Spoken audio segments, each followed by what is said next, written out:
chers compatriotes, le Front uni pour la libération et la cohésion nationale au Congo-Brazzaville et moi-même vous présentons à vous-même nos meilleurs vœux pour cette nouvelle année, ainsi qu'à vos proches. Que celle-ci vous apporte bonheur, santé, joie, prospérité et réussite professionnelle. Mes chers compatriotes, notre pays, le Congo, est dirigé par des valets locaux, des reproductions de ces mythiques commandants de l'ère coloniale, ces prédateurs impénitents qui règnent en maître depuis des décennies. Ceux-là même qui ont confisqué la totalité des ressources nationales, instauré la corruption et élevé la répression en système unique de gouvernement. De nouvelles élections présidentielles se profilent en 2021.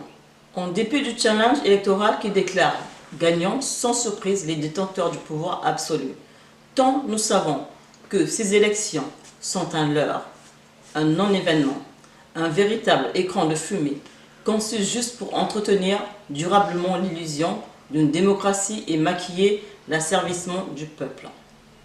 Je souhaite vivement une prise de conscience collective des Congolais unis autour d'un même projet, le Congo. L'ère de la mondialisation ne nous attend pas. Levons-nous et marchons ensemble. La nouvelle pandémie qui sévit dans le monde nous démontre que seul on ne peut rien et qu'ensemble on peut tout. Je vous propose ici et maintenant 1 minute de silence en l'honneur de nos morts dus à cette pandémie d'une part, également d'autre part en l'honneur de nos compatriotes. Toujours plus nombreux, tous morts à cause de la malgouvernance, tous victimes de la précarité et des suites insoutenables, des dégradations monstrueuses dont sont l'objet, entre autres, l'école et la santé. Un état des lieux que justifie la pénurie, toutes dimensions confondues, engendrée par l'obsolescence des productions alimentaires, notamment agro-pastorales et halieutiques.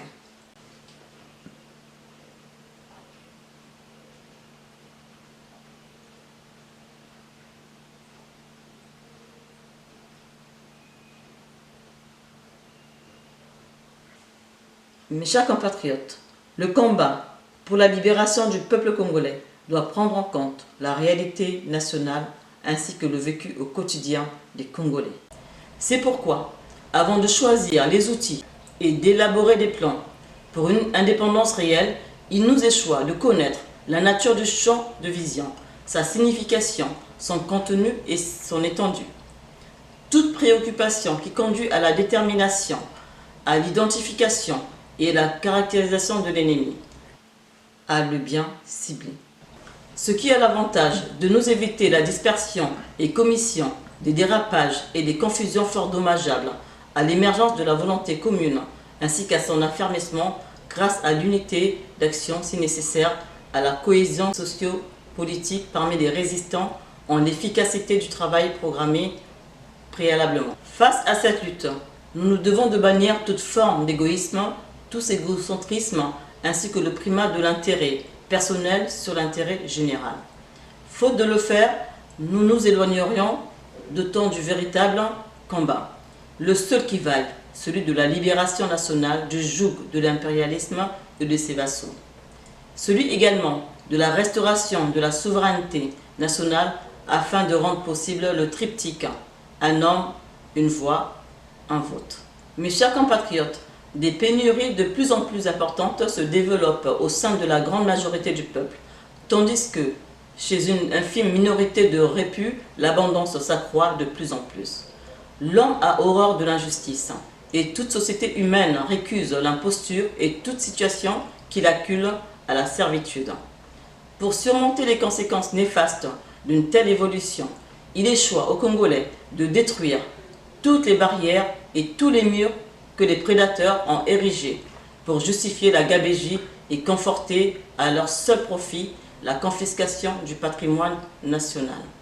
Pour y parvenir, ils ont procédé à la division de la société congolaise en tribus hostiles, les unes envers les autres en clans séparés, les uns dominateurs, les autres asservis en poutistes et en pourchassés, les premiers disposant de tout et les autres devenus apatrides à l'intérieur de leur propre pays, comme à l'extérieur, en jouisseurs et en laissés pour compte, en citoyen servile et en patriote conséquent. Mes chers compatriotes, le monde bouge, l'Afrique aussi. Les révoltes politiques que l'on observe depuis quelques mois dans le monde présentent beaucoup de similitudes. Donnons-nous ici et maintenant des ailes élargies et lançons-nous et envolons-nous vers les cimes de la cohésion et de l'unité en vue de retrouver cette quête permanente, pourtant si proche de nous et contradictoirement fugitive.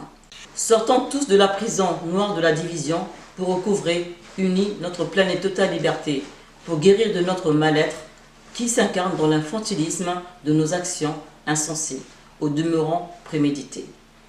Agissons tous pour que le vent de la raison balaie les pesanteurs de l'enlisement du peuple dans les méandres labyrinthiques de la déraison, jusqu'à l'apparition d'une ère assumée de prospérité, rendant ce faisant la moisson abondante et la récolte appétissante. Ensemble, en avant pour un Congo rénové, uni et fort, réconcilié avec lui-même, pour que vive durablement la cohésion nationale, la repentance et la tolérance parmi nous. Mes chers compatriotes, changer le Congo, c'est le rêve de tous les Congolais. Tous, sans exception, appellent de tous leurs vœux la naissance d'un Congo juste et dynamique, résolument tourné vers le progrès. Ils désapprouvent unanimement l'injustice, l'exclusion, les gaspillages, le népotisme et toute pratique désuète fondée sur des égocentrismes et des égoïsmes sauvages. Je souhaite pour le Congo la formation d'une société d'hommes intègres, amoureux du bien commun et intrépides, défenseurs du beau, du vrai et du juste. Ensemble, de comportements qui l'amèneront à cesser d'être la proie innocente de ces malades qui s'ignorent ou qui feignent de s'ignorer. La situation du Congo, pays exsangue, exige de la part des citoyens congolais beaucoup de courage, de détermination et davantage de cran. Les Congolais doivent réaffirmer l'idéal démocratique et le défendre contre vent et marée. Il nous échoit de programmer plus que jamais l'éducation de nos concitoyens. Celle-ci doit constituer pour la nation une étape préalable. Fini le temps où les phrases qui effraient l'adversaire suffisent. Fini aussi la léthargie et la complaisance délibérée. Plus de place pour une absence d'acte et une paresse qui le fortifie. Engageons-nous solidairement dans le combat réparateur, ordonné et structuré, lequel doit mettre hors d'état de nuire le PCT, cette secte qui flirte avec la République et qui se fait dans le même temps l'adepte d'un royalisme intégral mais déguisé. Le pays se meurt. L'ouverture au monde moderne et à la mondialisation est ajournée. Une œuvre de trahison et de démission nationale qui doit être arrêtée sans préavis. Ici et maintenant.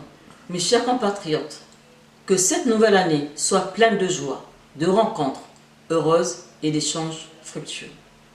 Qu'elle soit plus agréable à vivre que les précédentes, plus lumineuse et plus sociale aussi.